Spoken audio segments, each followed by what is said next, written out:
Вы глядзіце і слухаеце канал «Гісторыя на свабодзе». З Прагі вас вітае Сергей Абламейка.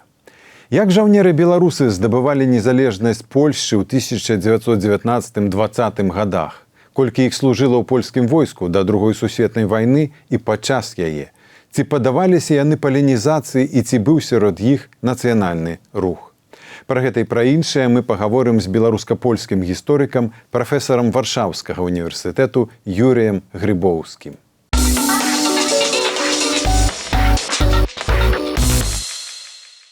Добрый дзень, Юрий. Добрый дзень.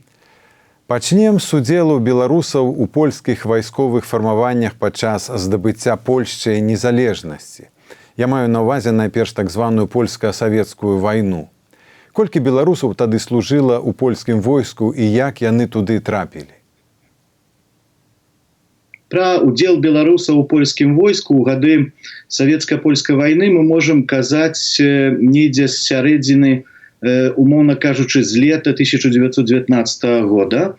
Это быў перыяд, калі Беларусь стала фактычна арэнай баявых дзеянняў паміж польскімі войскамі і чырвонай арміяй, і абодвум бакам, як польскаму, так і бальшавіцкаму, залежала на тым, каб змабілізаваць на сваім баку як мага большую колькасць мясцовага насельніцтва. Паколькі на той час яшчэ пытанне ўсходняй мяжы Польшчы было не вырашана, то Польшча не магла, яна не мела права праводзіць мабілізацыі на беларускіх ці літоўскіх землях. У сувязі з гэтым можна было толькі праводзіць такую вярбовачную акцыю, заклікаць да ўступлення ў польскае войска добраахвотнікаў. У сувязі з гэтым усе беларусы, якія па тых ці іншых прычынах выказалі жаданне служыць у польскім войску, гэта былі менавіта добраахвотнікі. І гэта мела ўплыў на іх колькасць. Колькасць добраахвотнікаў, у адрозненні ад людзей, якія былі б мабілізаваны прымусова, яна, безумоўна, не магла быць вялікай.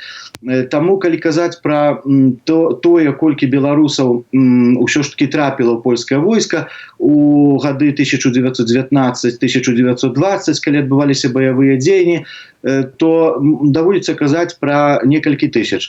Дакументальна можна падмацаваць гэту лічбу дакументальна можна пацвердзіць у дачыненні да не менш як 2000 людзей. Рэч у тым, што падчас савецка-польскай вайны на беларускіх землях дзейнічалі палітычныя і вайсковыя прадстаўніцтвы польскага ўраду. У прыватнасці дзейнічала такое цывільнае кіраванне усходнімі землямі. І вось па лініі гэтага цывільнага кіравання, гэтага органа, таксама вайсковых уладаў адбывалася вярбовачная акцыя. Паводле маіх падлікаў, не менш чым 2500 добраахвотнікаў, якія дэкларавалі беларускую нацыянальнасць, папоўнілі польскія шэрагі. Яны былі скіраваны на папаўненне двух фактычна пяхотных злучэнняў польскага войска, першай і другой літоўска-беларускіх дывізіяў, якія бралі чынны ўдзел у баявых дзеяннях улетку і ў восені 1920 года. Акрамя гэтага, трэба адзначыць, што асобнай старонкай удзелу беларусаў у польскім войску была дзейнасць беларускай вайсковай камісіі. Частка беларускіх палітыкаў Беларускай Народнай Рэспублікі, у тым ліку тагачасны прэм'ер Антон Луцкевіч, выказалі такое жаданне супрацоўнічаць з Польшчаю у пытаннях фармавання беларускіх аддзелаў у складзе польскага войску. З гэтай мэтай была створана ў 19 годзе беларуская вайсковая камісія, якая адказвала за вярбоўку добраахвотнікаў. Праз шэрагі беларускай вайсковай камісіі прайшло некалькі сот вайскоўцаў.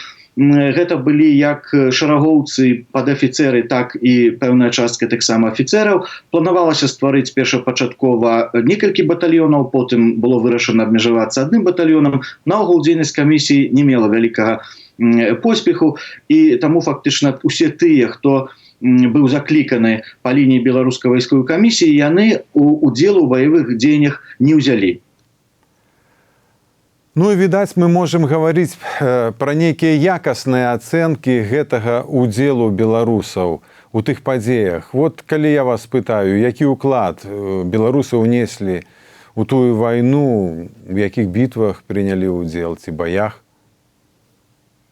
Ну, беручы пад увагу адносна невялічкую ўсё ж такі колькасць беларускіх добраахвотнікаў у складзе польскага войска і маштаб баявых дзеянняў на той час, можна сказаць, што іх уклад, мілітарны менавіта ўклад, ён быў невялікі. Але, на маю думку, ну, не толькі гэтым належыць мераць ці вымяраць іх удзел у гэтай вайне. Па-першае, трэба памятаць, што гэта былі добраахвотнікі, так, іх да гэтага ніхто не змушаў. Іх, як кажуць, жыццё змушала, ну і пэўныя матывы яны мелі, у тым ліку нейкія дзяржаўныя, палітычныя ці патрыятычныя. Па-другое, што мне падаецца тут даволі істотным і што належыць падкрэсліць, гэта тое, што Польшча ў гады савецка-польскай вайны мела не толькі беларусаў у сваіх шэрагах, былі таксама украінцы, былі расейцы, былі казакі, ствараліся фармаванні менавіта з прадстаўнікоў гэтых народаў, але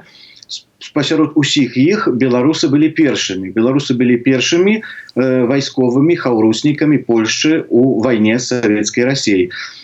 Ужо пасля была дамова з украінцамі, з расійскімі дзеячамі ці з казакамі, але беларусы былі першымі, хто зрабіў, так бы мовіць, пэўную стаўку на Польшчу падчас гэтай вайны.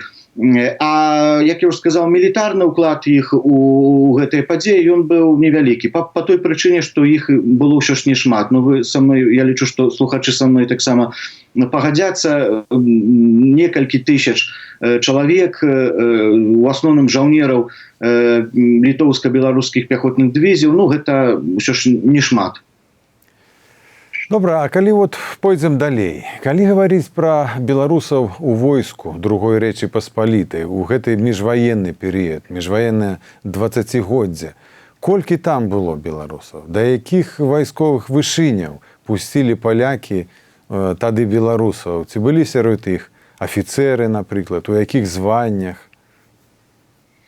Ну, вось, пачынаючы з вясны 1921 года, мы можам сапраўды казаць пра масавы ўдзел, масавы характар беларусаў у польскім войску. Чаму? Таму што паводле рыйскага мірнага пагаднення значная частка беларускіх земель сталася часткай польскай дзяржавы, і паводле тагачаснага заканадаўства, у тым ліку канстытуцыі, усе грамадзяне, незалежна ад таго, ці яны былі палякамі ці не палякамі, яны ўсе, ну, падлягалі абавязку адбыцця вайсковай службы, так, тэрміновай службы. І гэта тычылася ў тым ліку беларусаў. Таму вось з гэтага часу беларуская прысутнасць у шэрагах польскага войска пачынае быць вельмі заўважнай.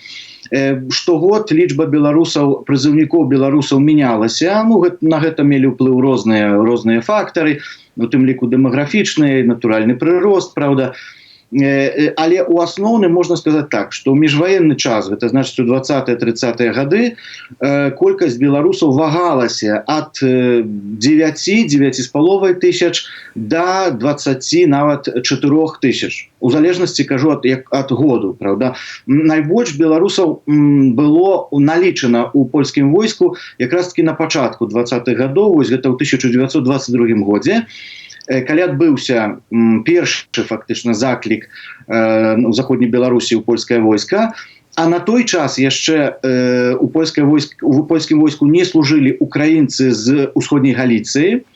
І вось гэтыя два фактары, яны паспрыялі таму, што беларусы нават у той час былі найбольш колькаснай групай сярод прадстаўнікоў нацыянальных меншасцяў. Потым, безумоўна, сітуацыя змянілася, потым ужо украінцы колькасна дамінавалі, але беларусы належалі вось да той катэгорыі нацыянальных меншасцяў, якія былі вельмі заўважныя ў польскім войску. Трэба сказаць, што большасць беларусаў адбывала тэрміновую службу у пяхоце і артылерыі. Крышку меншы быў іх адсотак у фармаваннях кавалерыі, напрыклад, у ланскіх палках. Зусім маленькі працэнт быў у нейкіх тэхнічных войсках, у вайсковай жандармерыі, напрыклад, ці у военно-паветраных альбо военно-марскіх сілах. Адбывалася гэта пад уплывам фактычна двух фактараў. Па-першае, вядома, каб служыць у тэхнічных войсках ці ў ваенна-паветраных сілах, то трэба мець адпаведныя кваліфікацыі. Першую чаргу адукацыю, самую, што не на ёсць базавую адукацыю, а сярод беларусаў быў вельмі вялікі працэнт не тое, што людзей, якія не мелі адукацыі, але нават тых, хто не ўмеў чытаць і пісаць. І таму, канешне, гэта пазбаўляла іх магчымасці трапіць у нешта іншае, чым пехота альбо тая ж артылерія. Але разам з тым трэба сказаць, што беларусы былі і там, былі і ў тэхнічных, былі і невялікая іхная частка, але ўсё-такі трапіла ў розныя рады зброі. Я знаёміўся з рапартамі польскага камандавання, як самага вышэйшага камандавання, так і камандавання на ўзроўні, напрыклад, батальёну, роты альбо звязу, і трэба сказаць, што пераважная большасць камандзіраў польскіх яны вельмі станоўча ацэньвалі маральныя, фізічныя, жаўнерскія якасці вайскоўцаў беларусаў. Вайскоўцы беларусы адрозніваліся паслухмянасцю, дысцыплінаю, яны бездакорна выконвалі свой жаўнерскі абавязак. Сярод беларусаў назіраўся адносна невялікі працэнт ухілістаў, тых, хто ухіляўся ад вайсковай службы, а тым больш назіраўся незначны працэнт дэзертыраў. Гэта тых, хто ўжо, напрыклад, склаў прысягу, а потым па нейкіх прычынах пакінуў вайсковыя шэрагі. Таму ўсё, што можна было казаць пра жаўнераў беларусаў у польскім войску, то гэта захаваліся даволі добрыя, я б сказаў, вельмі добрыя станоўчыя іх характарыстыкі. І яшчэ я хацеў бы звярнуць увагу на наступную акалічнасць. Сярод беларусаў менавіта назіраўся па ўсёй краіне, па ўсёй Польшчы найбольшы адсотак прызыўнікоў з катэгорыі здароўя А. Што гэта значыць? Гэта значыць, што тыя, якія мелі найлепшыя фізічныя паказчыкі і падлягалі вайсковай службе мабілізацыі на выпадак вайны, напрыклад, у першую чаргу. Адсотак прадстаўнікоў сярод іншых нацыянальных меншасцяў і нават не толькі меншасцяў, і сярод палякаў, таксама прызыўнікоў, гэты працэнт быў нізкі. Гэта падаецца трошки так даволі дзіўна. Чаму? Таму што, беручы пад увагу тыя цяжкія матэрыяльныя умовы, у якіх выхоўвалася беларуская моладзь, заходнебеларуская моладзь прызыўнога ўзросту, можна мець пэўныя пытанні, можна мець пэўныя сумневы, бо і адсутнасць гігіены, і гэта галеча матэрыяльная, якая панавала ў заходнебеларускай вёсцы, ўсё гэта павінна было не спрыяць якраз такі здароўю, але у практыцы мы бачым сітуацыю зусім адваротную. Вы запыталі мяне пра тое, ці былі сярод беларусаў афіцэры альбо падафіцэры. Безумоўна, былі. Іх не магло не быць, але ўсё ж такі іх было няшмат, асабліва калі казаць пра афіцэраў. Тут былі аб'ектыўныя прычыны і суб'ектыўныя прычыны. Па-першае, зноўку ж, хто такі афіцэр? Гэта чалавек, які адукаваны, гэта чалавек, які мае вышэйшую асвету. Сярод беларусаў пераважалі сяляне, незаможныя сяляне, якія па аб'ектыўных прычынах, па прычыне сваёй матэрыяльнай галечы, не былі ў стане скончыць універсітэту, атрымаць вышэйшай адукацыі, таму, адпаведна, і не маглі рабіць ніякай кар'еры як афіцэры. Сярод афіцэраў былі беларусы, але гэта былі адзінкі. У асноўным гэта былі тыя, хто перайшоў у польскае войска з беларускай вайсковай камісіі. Калі вайна савецка-польская скончылася, то частка з іх выказала жаданне працягваць вайсковую службу ўжо як кадравыя афіцэры польскага войска. А вось што тычыцца падафіцэраў, беларусаў сярод падафіцэрскага корпусу, то тут трэба сказаць, што трошки іх было. Чаму? Таму што, нагадаю, зноўку ж, большасць беларусаў мела сялянскае паходжанне. Яны цудоўна разумелі, гэта былі сялянскія сыны, якія цудоўна разумелі, што яны не маюць вялікіх перспектыў на вёсцы. І войска для іх было своеасаблівай школай жыцця, таму што яны там вучыліся чытаць і пісаць, шмат было непісьменных, а ўжо калі яны авалодалі чытаннем і пісаннем, то пачалі думаць аб тым, каб зрабіць нейкую кар'еру войску, таму што войска для іх было своеасаблівым такім ліфтом сацыяльным. Яны маглі вырвацца вось з гэтай сялянскай вясковай галечы, стаць падафіцэрамі, і іхняе жыццё кардынальна мянялася ў лепшы бок. Яны гэта добра ўсведамлялі, таму не павінна нас здзіўляць тое, што шмат было сярод беларусаў тых, хто пасля праходжання тэрміновай службы выказваў жаданне далей працягваць свае прыгоды, так бы мовіць, з войскам і паступаць у падафіцэрскія школы. Гэтыя людзі кіраваліся вось такімі матэрыяльнымі, я б сказаў, чыста людскімі, чыста прагматычнымі меркаваннямі ў большасці выпадкаў. Калі казаць пра прысутнасць беларусаў сярод афіцэрскага і падафіцэрскага корпусу, то нельга таксама не ўзгадаць пра тагачасную палітыку польскага камандавання, якое ўсё ж такі намагалася рэгуляваць колькасны склад нацменаў сярод афіцэраў падафіцэраў, таму трэба сказаць, што цяжэй было зрабіць кар'еру у войску, кар'еру афіцэрскую альбо падафіцэрскую, безумоўна, прадстаўнікам нацыянальных меншасцяў, у тым ліку беларусам. Гэта ўсё уплывала на агульны вобраз, на агульную характарыстыку афіцэрскага і падафіцэрскага складу. І гэта абумовіла большасць ўсё ж такі палякаў сярод гэтых катэгорый вайскоўцаў.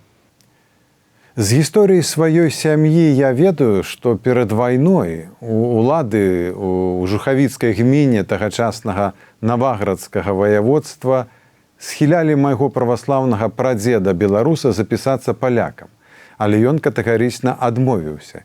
І вось пытанне, ці паддаваліся беларусы ў польскім войску палянізацыі? Ці былі такія спробы з боку польскіх уладаў? Мы мусім памятаць аб тым, што палітыка у войску у дачыненні да прадстаўнікоў нацыянальных меншасцяў, яна не было нечым такім асобнай нейкай з'явай. Гэта была частка агульнадзяржаўнай палітыкі у дачыненні да прадстаўнікоў няпольскага паходжання. І не з'яўляецца тут таямніцай ні для кога, ні для гісторыка, ні для аматара гісторыі, што, безумоўна, у міжваенны час польская дзяржава у дачыненні да прадстаўнікоў нацыянальных меншасцяў праводзіла палітыку, скіраваную на іх асіміляцыю. Мы можам казаць пра асіміляцыю двух тыпаў: асіміляцыю дзяржаўную і асіміляцыю нацыянальную. Першая прадугледжвала ў першую чаргу дзеянні, накіраваныя на дзяржаўнае палітычнае выхаванне нацменаў, не пазбаўляючы іх ідэнтычнасці, нацыянальнай альбо культурнай адметнасці. А палітыка нацыянальнай асіміляцыі, яна якраз такі мела на мэце, імкнулася да таго, каб зрабіць іх не толькі добрых грамадзян, прыкладных жаўнераў, але таксама і палякаў. І ўсе вось гэтыя моманты, усе нюансы нацыянальнай палітыкі, як дзяржаўнай асіміляцыі, так і нацыянальнай асіміляцыі, яны знайшлі сваё адлюстраванне у войску. І, канешне ж, мы толькі што казалі пра афіцэраў, пра падафіцэраў, праўда, гэты момант таксама браўся пад увагу, гэта нацыянальная акалічнасць. Войска удзельнічала ў асіміляцыйных дзеяннях і, канешне ж, з пункту гледжання вайсковага камандавання было лепш, каб у войску было больш палякаў і менш прадстаўнікоў нацыянальных меншасцяў. Але з іншага боку, вайсковыя ўлады таксама добра разумелі, што яны апынуліся ў сітуацыі паміж патрэбай гэтай асіміляцыі і той рэчаіснасцю, якая існавала ў міжваенны час. А рэчаіснасць была такая, што кожны трэці грамадзянін Польшчы быў не палякам. І з гэтым трэба было лічыцца. Таму рабіліся крокі, рабіліся пэўныя захады, скіраваныя на тое, каб неяк заахвоціць, так бы мовіць, гэтых прызыўнікоў, асабліва тых, хто потым хацеў рабіць вайсковую кар'еру, паступаў у афіцэрскія альбо падафіцэрскія школы. Захвочвалася іх да таго, каб яны дэкларавалі польскую нацыянальнасць. Некаторыя гэта сапраўды рабілі гэта цалкам свядома, але з іншага боку я не хацеў бы засяроджвацца выключна на нейкіх адмоўных аспектах. Чаму? Таму што гэта з'ява, яна была вельмі складанай. Напрыклад, большасць альбо значная частка прызыўнікоў увогуле не умелі чытаць, не пісаць ні на якай мове, не валодалі ніякай пісьмовай мовай, не толькі польскай, але і таксама і беларускай роднай нават не валодалі.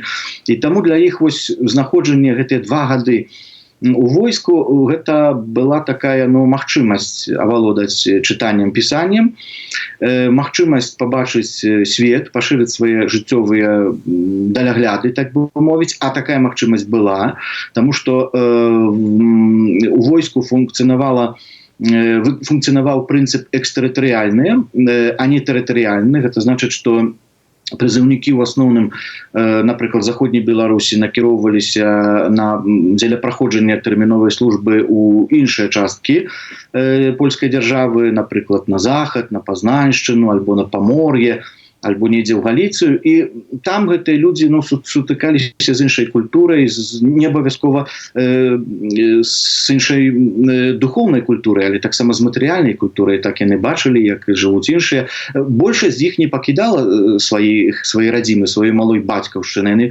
калі б гэта не войска, то яны, можа, нікуды бы не паехалі, нічога б не пабачылі, а так яны шмат што пабачылі.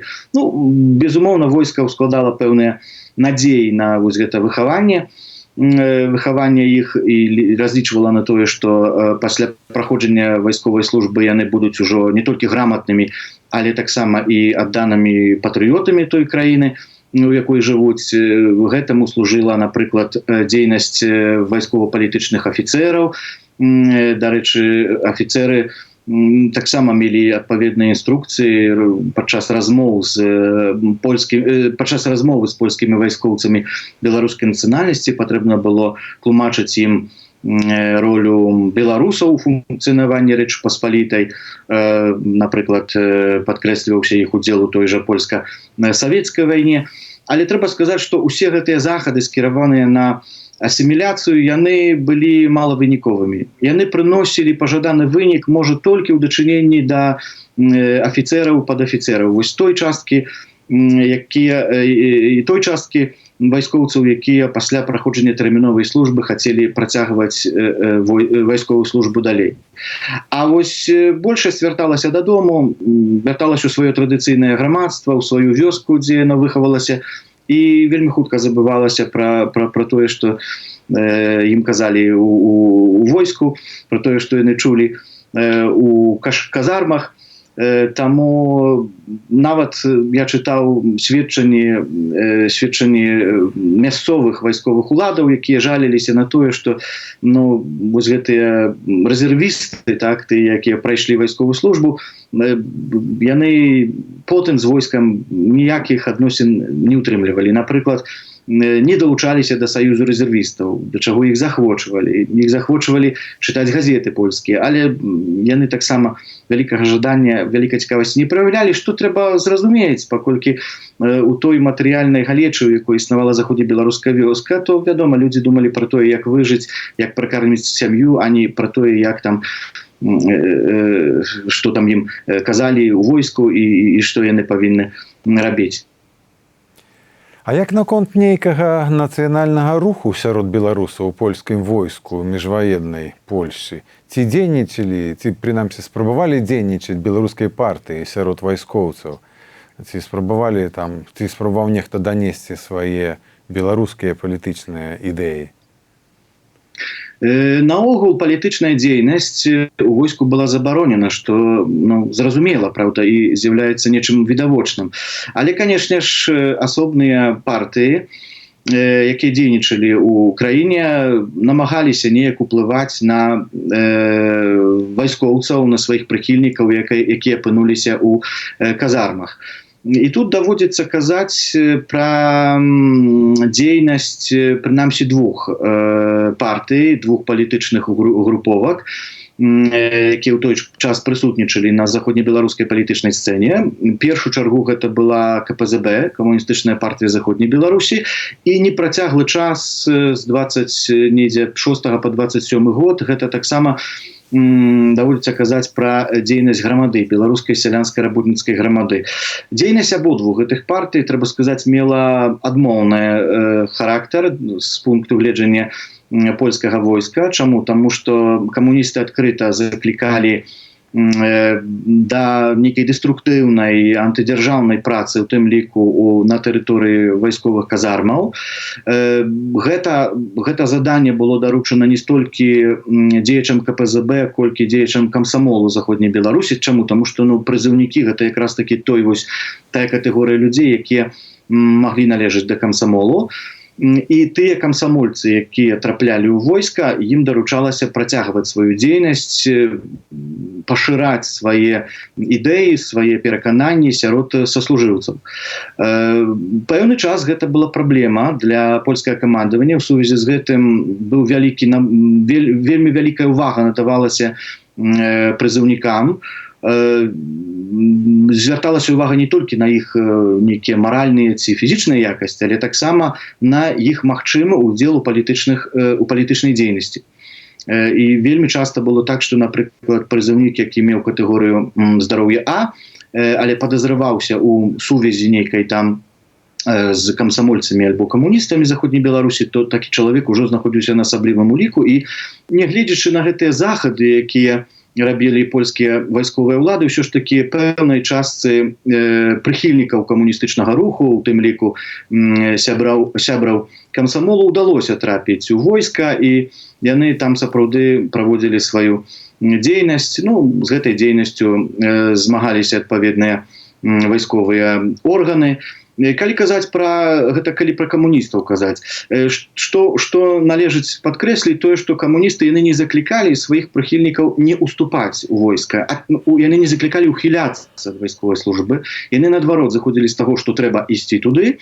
Чым больш гэтых камуністаў туды трапіць, тым лепш. Яны авалодуюць вайсковым майстэрствам, якое потым спатрэбіцца ім у адпаведны момант. Вось такая была логіка. А што тычыцца грамады, беларускай сялянска-работніцкай грамады, то яны наадварот, вось якраз такі некаторыя паслы грамады, мы пра гэта таксама ведаем з архіўных крыніц, заклікалі сваіх прыхільнікаў байкатаваць вайсковую службу, засланяючыся тым, што статус гэтай тэрыторыі яшчэ на іх думку не вызначаны, і маўляў, польская дзяржава ўвогуле не павінна іх заклікаць у войска.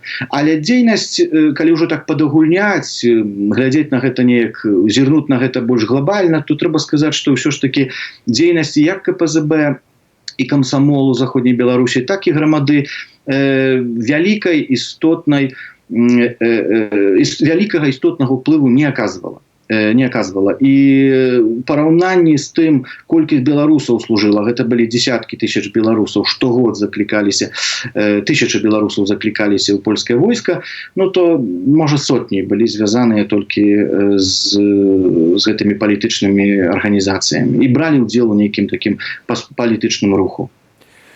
Вось надышоў векапомны 1939 год, які перавярнуў лёсы многіх народаў у Еўропе. Як беларусы ў польскім войску ўдзельнічалі ў супраціве нямецкаму, пасля савецкаму ўварванню ў Польшчу ў верасні таго году? Усеагульная мабілізацыя на тэрыторыі заходняй Беларусі пачалася яшчэ у весну 1939 году. Спачатку гэта была частковая мабілізацыя, а потым са жніўня ўжо усеагульная мабілізацыя. І трэба сказаць, што вынікі гэтай мабілізацыі на тэрыторыі Палесся, на тэрыторыі Гарадзеншчыны, на тэрыторыі Наваградчыны былі найлепшымі ва ўсёй Польшчы міжваеннай. Аб чым гэта сведчыць? Гэта сведчыць аб тым, што большасць рэзервістаў, асоб, якія падлягалі мабілізацыі, ад гэтай мабілізацыі не ўхілялася. І, безумоўна, былі выпадкі ўхілення, і былі выпадкі нават нейкіх пратэстаў, уцёкаў ад гэтай мабілізацыі, але наогул вынікі былі вельмі станоўчымі. І гэта абумовіла даволі значную колькасць беларусаў у польскім войску падчас вераснёўскай кампаніі 1939 года. Паводле маіх падлікаў, у гэты час у польскім войску апынулася не менш як 70, можа нават 75 тысячаў беларусаў. Большасць з іх складалі рэзервісты, якія былі закліканы ў межах вось гэтай усеагульнай мабілізацыі. Ну і недзе каля 10 тысяч гэта былі тыя маладыя беларусы, якіх пачатак вайны застаў, калі яны адбывалі тэрміновую службу. Большасць беларусаў, якія трапілі ў польскае войска ў 1939 годзе, брала ўдзел у баявых дзеяннях у асноўным на заходзе і на поўначы Польшчы. Чаму? Таму што тыя злучэнні, якія фармаваліся на тэрыторыі заходняй Беларусі, яны напрыканцы жніўня, на пачатку верасня былі перакінуты менавіта на захад краіны, паколькі 1 верасня, як мы ведаем, Нямецчына заатакавала Польшчу. І ўсе сілы, увесь мілітарны высілак, так бы мовіць, польскай дзяржавы быў скіраваны на змаганне з нямецкімі войскамі. Таму беларусы бралі ўдзел у, напрыклад, баях на Памор'і, баях у вядомай бітве над ракой Бзураю, у абароне Варшавы, пра гэта таксама трэба сказаць, у абароне Львова, тому што Львов таксама абаранялі польскія войскі ад надыходзячых нямецкіх сілаў. І фактычна, ніводная буйная баталія ў 1939 годзе не абышлася без удзелу беларусаў. Найбольш такі, можа, вядомы перыяд, не самы істотны, але найбольш вядомы гэта абарона Вестэрплята, напрыклад, і там вядомы прозвішчы беларусаў, якія бралі ўдзел у яе абароне. Таксама гераічная абарона Хельскай паўвыспы, якая доўжылася вельмі доўга. Яны скапітулявалі, склалі зброю толькі на пачатку кастрычніка. І сярод абаронцаў Хельскай паўвыспы быў, напрыклад, Ян Кабрыль, які ў той час з'яўляўся жаўнерам другога батальёну марскіх стральцоў. Гэта фактычна, як у нас кажуць, марпехі, так, марская пехота. І ён быў далёка не адзіным, хто служыў у шэрагах марскіх стральцоў. Таму, безумоўна, гэта вельмі цікавы эпізод удзелу беларусаў у польскім войску. Пасля верасня 1939 года мы ведаем, што ўвайшла яшчэ Чырвоная армія, і, безумоўна, частка польскіх вайскоўцаў, мабілізаваных раней у польскую армію, таксама брала ўдзел у пэўных сутыкненнях, узброеных сутыкненнях Чырвонай арміі. Але іх колькасць была невялікая. Чаму? Таму што ўсё ж такі асноўная маса беларусаў і жыхароў заходняй Беларусі была мабілізавана яшчэ ў жніўні, і яны, як я сказаў, трапілі на захад.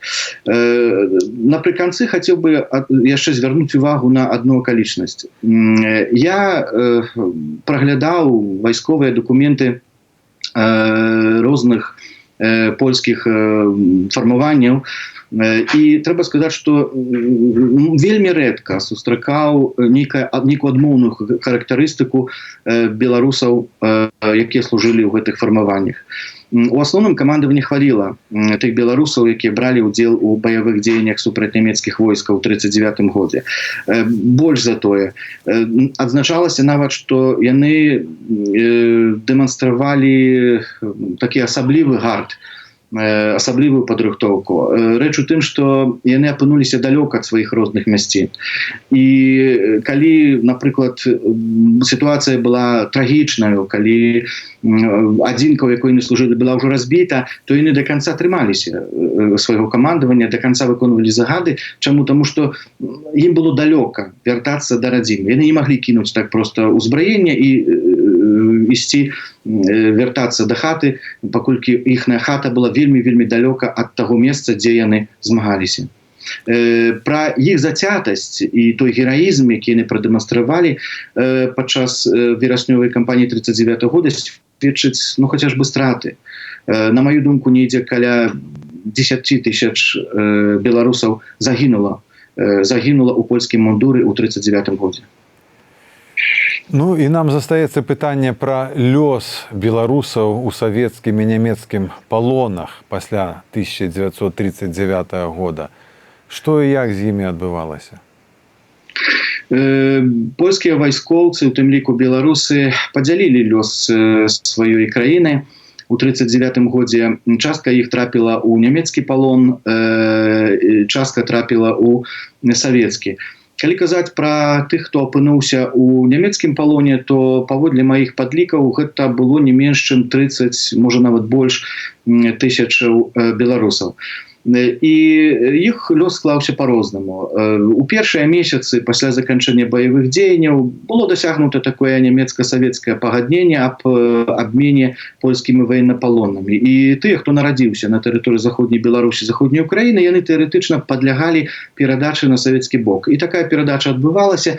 З гэтых 30, як я ўжо сказаў, тысяч, хто апынуўся ў нямецкім палоне, ну, не менш чым 10 было перададзена ў Савецкі Саюз, і потым яны збольшага вярнуліся да хаты. Але, нягледзячы на гэта, не менш як 20 тысяч беларусаў працягвала знаходзіцца ў лагерах ваеннапалонных.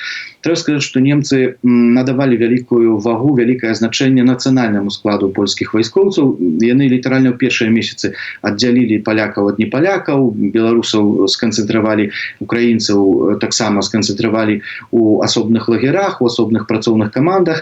Ну і вось гэтыя людзі знаходзіліся ў палоне недзе да вясны, лета 40-го года. Пасля чаго было вырашана прымусіць іх падпісаць працоўныя кантракты, якія надавалі ім статус іншаземных работнікаў.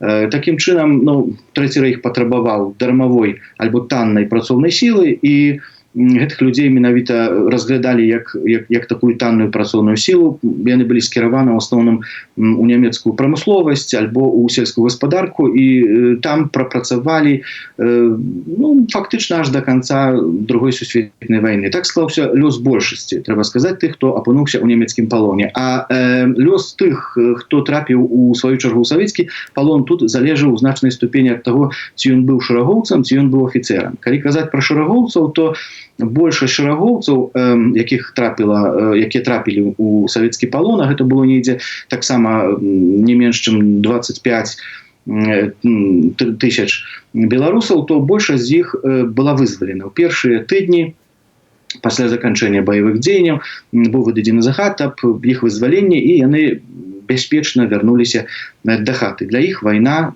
на гэтым, можна сказаць, скончылася. Але тым не менш, каля 5 тысяч беларусаў не было вызвалена, яны працягвалі знаходзіцца ў палоне, праўда, ім надалі таксама статус такіх работнікаў, і яны выкарыстоўваліся як працоўная сіла, напрыклад, на будове нумар 1, яны будавалі шашу на тэрыторыі заходняй Украіны, частку скіравалі іх у Комі, АССР.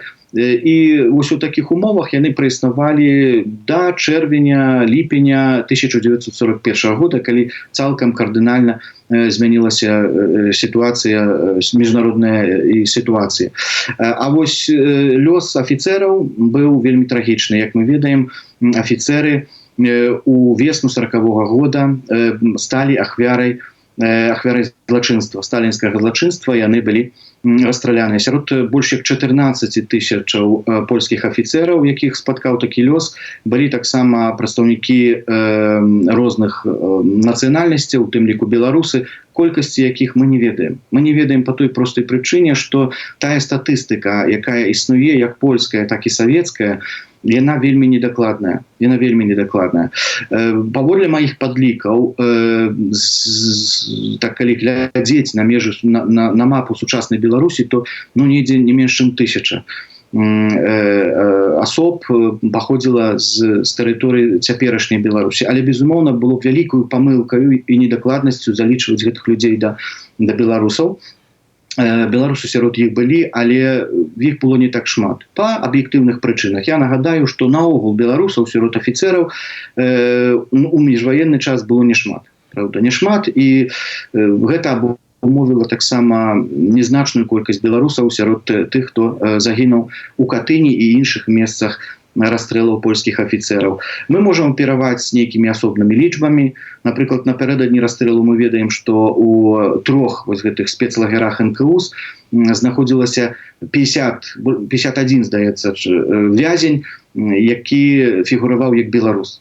Мы можам таксама пералічыць ці назваць прозвішчы асобных прадстаўнікоў беларускага народу, якія сталіся ахвярай гэтага злачынства. Напрыклад, у Катыні быў расстраляны Францішку Мястоўскі, рэдактар першай беларускай газеты «Наша доля». Як ён апынуўся ў Катыні? Рэч у тым, што ён быў польскім грамадзянінам да вайны і рэзервістам, быў паручнікам рэзервы. Быў закліканы напярэдадні вайны ў войска і потым вось напаткаў яго такі лёс. Дарэчы, большасць, хто быў расстраляны, гэта былі не кадравыя афіцеры, гэта менавіта былі рэзервісты, і вось у ліку гэтых рэзервістаў апынуўся і беларускі дзеяч. Дзякуй, Юры. На сувязі быў беларуска-польскі гісторык, прафесар Варшаўскага універсітэту Юры Грыбоўскі. У Празе для вас працаваў Сергей Абламейка.